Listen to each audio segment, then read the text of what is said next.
Mountain biking it's sort of everything within my life. It's so central to my core. When you're riding through the forest, it almost feels like you're flying. You know, you always expect injuries. I've had plenty of broken bones and things like that, but the idea of not having control of your brain was certainly something that I hadn't necessarily factored in previously.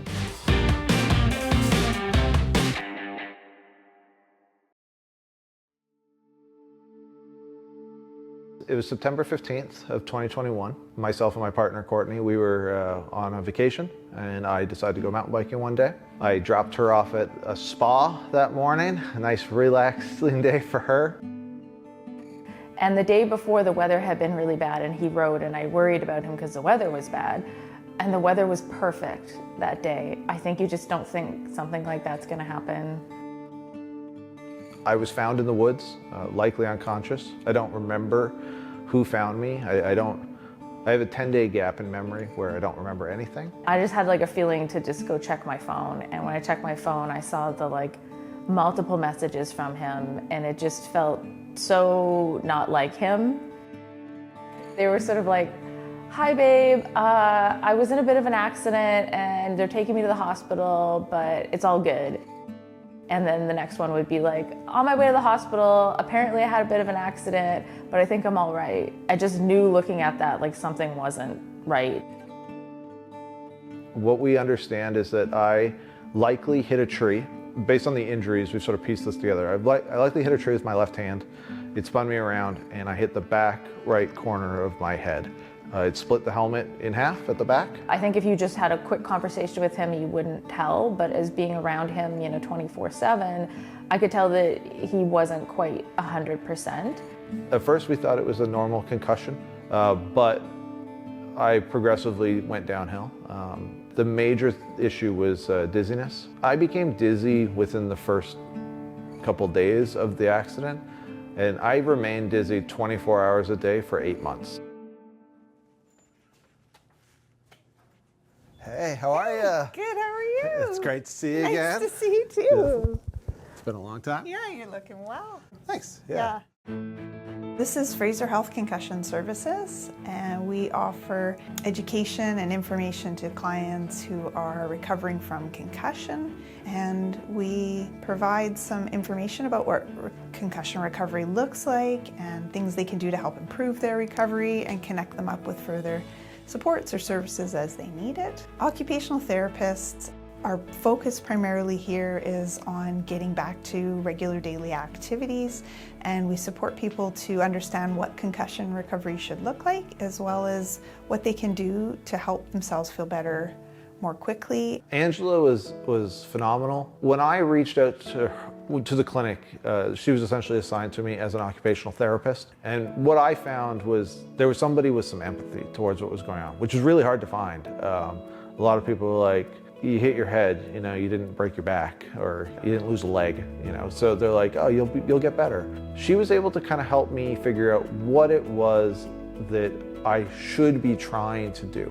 She was sort of treating it as a one-on-one, like, I'm going to help you because you're experiencing these particular symptoms or going through these particular things. It wasn't necessarily a one-size-fits-all answer. I have a really great appreciation for occupational therapists now. I think that was something I'd heard that term kicked around, and I didn't really know what it was, and now I have a really great appreciation for occupational therapists. They're like an absolute lifesaver. Anywhere from 75 to 85% of concussions recover on their own without really need to do anything special for them. With Tom, we started out with a lot of managing symptoms, and he tried out a lot of the strategies we suggest. So we start with brain breaks and exercise. Tom was perfect student, just did everything kind of to the T, and still wasn't really feeling better. The dizziness was still a problem, and so we started diving a little deeper into that and did some more assessments to see that Tom might benefit from seeing a vestibular therapist, and he even went on and saw an ear, nose, and throat doctor. So some specialists in that area that could give us some really more details about what was going on for Tom and why he was still having dizziness. It was once I got to speak with neurologist Dr. Pananka with the clinic there, that we finally got to the root of what we thought was the issue.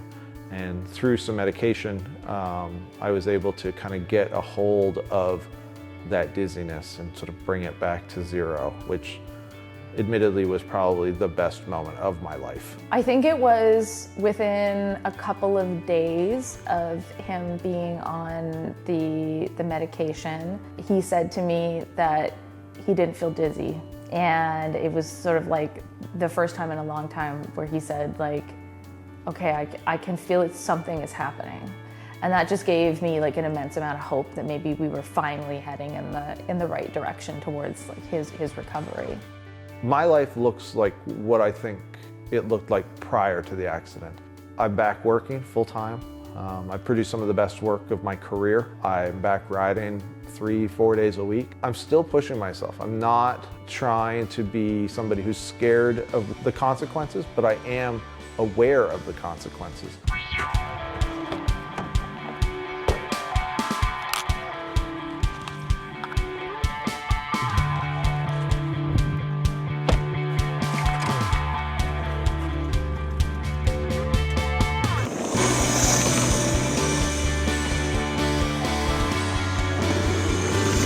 Just being able to be himself again and do the things that he loves, spend time with his friends mountain biking, and then he comes home and he has like crazy stories about what they get up to, and like, yeah, and just seeing that he can have that kind of joy in his life again is a huge relief. It's amazing. I mean, he'll send me photos of what he does, and it's like, wow, that's scary that he gets on the bike and does some of these things, but it's incredible to see. I know when I started seeing him, I don't think he would have believed that he would do that again. Being able to get back riding and ride on the North Shore and in Squamish and Whistler and all these places that are some of the greatest riding destinations in the world, like that's why we're here. That's why I'm here.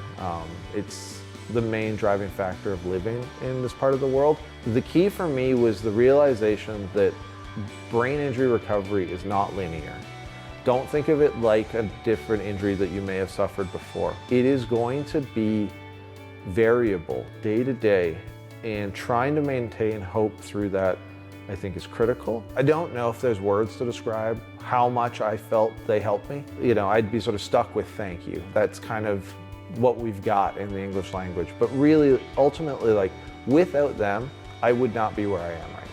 You know, it was absolutely fundamental to my recovery. So yeah, without them, I wouldn't be where I am now. So yeah, thank you.